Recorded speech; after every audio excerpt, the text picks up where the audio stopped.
I talked to you about this a couple of weeks ago, that the, when the posting went out, how that the board has not decided how they wanted the position filled, whether they wanted the position filled with an educator, you know, more than $100,000, or maybe to go with a human resources director for, I don't know, 65, 75, 80, anything less than $100,000. You had said that the posting was put out there for, it could go either way. Right. But I don't think that we should be in a position right now to vote on filling the position until we decide which way we want to go. Well, the reason we sent it out with both was to get applications from both. And I understand that, And right? then predicated on those applications would decide whether we can go one way or the other, or indeed make a choice. We couldn't make a choice.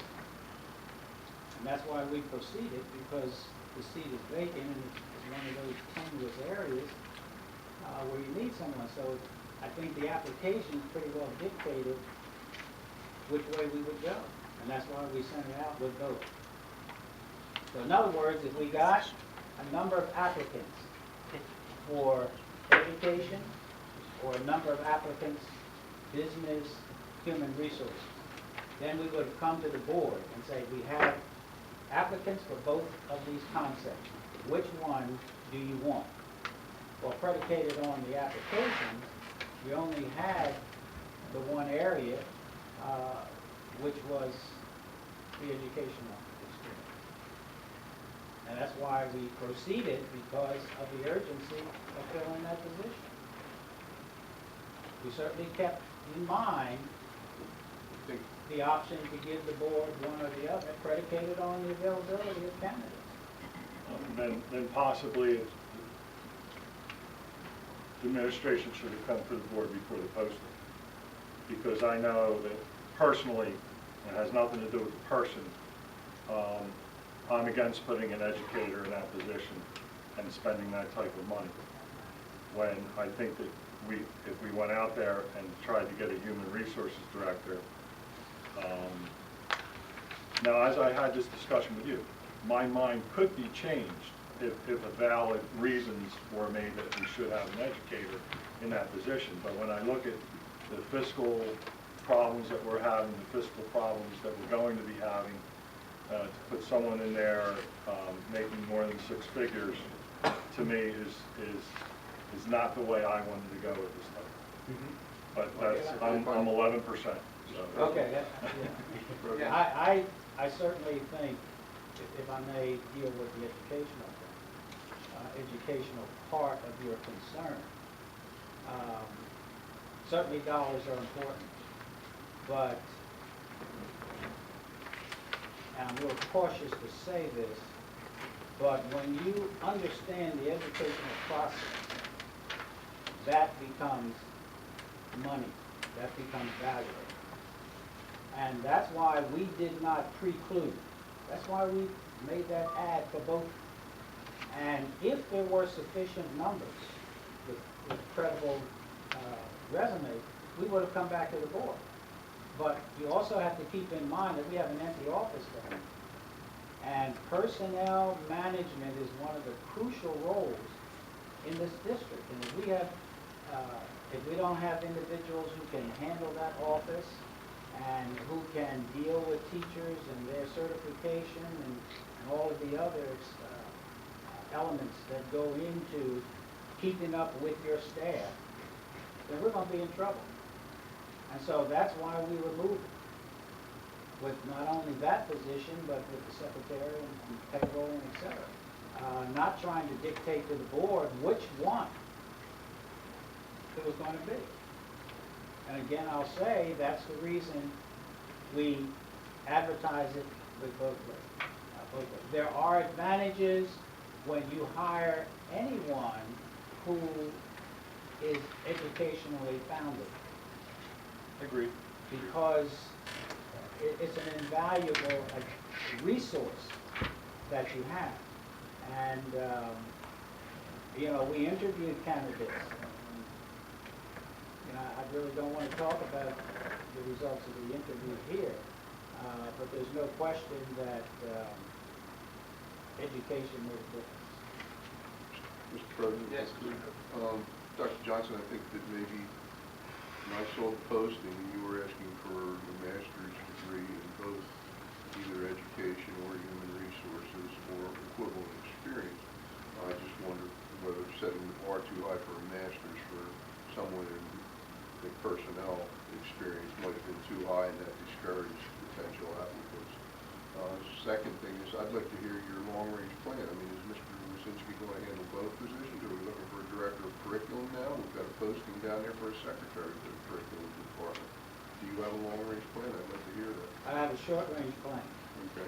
and that is that once the board makes a decision, hopefully we don't have to go out again on that position, but then we're going to go out for a director and advertise as broadly as we can, interview and get that position filled. In the meantime, if the recommendation is concurred with, then that individual will function in those roles until we make that decision. The other point, I agree with Mr. McDevitt.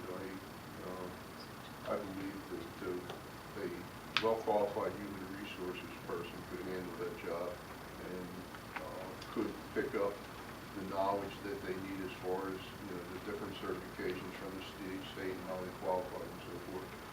My thought was that we could possibly use the breakage from that to give some additional support to that department. I think that department may be a little bit overwhelmed. I believe that department takes care of benefits too, correct?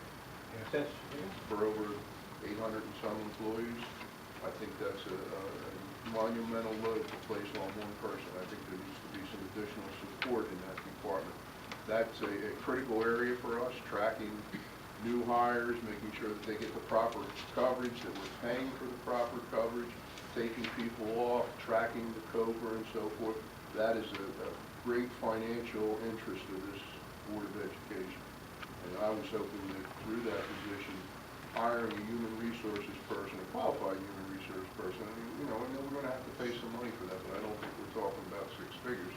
And if we could take that breakage from that position, give some additional support into that department, and be able to recognize the significant savings, but I think there's still things falling through the cracks as far as our insurance is concerned. And that's my concern. Yeah. So, well. I'll leave it at that. And let me, again, not to argue the point. No. They're We're not good arguing, points. so we're having a discussion. Right, they're good points on both sides. Our problem is this: we have a vacant office there in a crucial area. That drove us. They came to me, and I said, we're going to move. And so we started advertising, and you know, I understood the board's desire to consider one with education or without. And again, I'll reiterate, that's why we advertise to hit both areas. And, you know, qualifications, I don't know who came up with the qualifications, but a master's degree is something I would like to see for that position. It's a crucial position. I know one of the salaries, if I'm not mistaken, of a candidate was about $85,000. That's close to $100,000. This was an educational person? No, this was not. This was a person who was not in that position. And I don't know how many people are floating out there. I'll be honest with you, I don't want to go out for another round. The school system is sitting right now with two interims. And anytime I've worked with a board, and this board has not been reticent, I mean, you've been very, very aggressive in going after the superintendent, but some boards hold on. They want to keep the interim in there because he's a lot cheaper. But I know that's not this board, because, you know, you've done your job, and hopefully and prayerfully, we can say okay. But I like to clean out interims. Now, I'm gonna say for this fella, I would like to see him stay on and help whoever this person is that's coming in, because the finances of a school system are extremely difficult, complicated, and the person needs to know what they're doing. And if not, the district's in trouble. And I have been superintendent where the board secretary was not good. So I had to try to run the district plus run the finance office. And I'm not trained to run the finance office, so I have some ideas there. I think, you know, you can give an argument, there's no question about that. And when we're looking for staff, dollars is important. So that's why when somebody who's getting 70 and 80,000 as a teacher, and we can bring in another teacher, and I can tell you, this district is glorious in new hires at $53,000. That's a beautiful starting salary. If I wasn't so old, I'd start again at $53,000. I'm serious. That's a good starting salary. In other areas, you know, we have to look, because when we were looking for, I think it was a payroll position, where most of the salaries of the people that we interviewed were 49. I'm sorry, 45 to $50,000, and we couldn't afford that. I mean, it was too far away from what our young ladies were getting for that position. So believe me, the dollar is on our mind. And in this situation, we feel under the constraints, we've done a decent job in getting somebody to fill that position. Not saying what you're saying is not valid. They're just two sides to the coin. Yeah. I had that same concern when we hired Mr. Kell about the breakage to salary. Was there? I had the concern, but the board didn't have that concern. Oh, okay. But that was that concern, but I was convinced that when you're dealing in education, there's a lot of elements that come to the table that when you reach out into a private sector, you're going to have to wait to get up to speed. Yeah. I think that we made the right decision. When you're in education, there's certifications that have to go to the state. You have to know those course selections. You have to know the criteria, which when you have somebody that's already in-house that can hit the ground running, I think it would be very wise to jump at that opportunity. There's many other ways that we can, when you talk about a central administrator and a directorship, you're looking at a master's degree. And if you can get someone that has those elements and that's already in education, then you should jump at that opportunity. When you bring somebody in at $85,000, $87,000 in the private sector, number one, you got to wait to get up to speed. Number two, within 3 years, they're going to be at six figures anyway. So I think that we would be wasting time to wait around to find somebody cost efficient. I thought that we should have had somebody in there long ago. That's a position that I don't think that you can sit on your hands with. So I think that we're fortunate to have this recommendation, and we need to move forward. We can't sit around waiting on peanuts for breakage.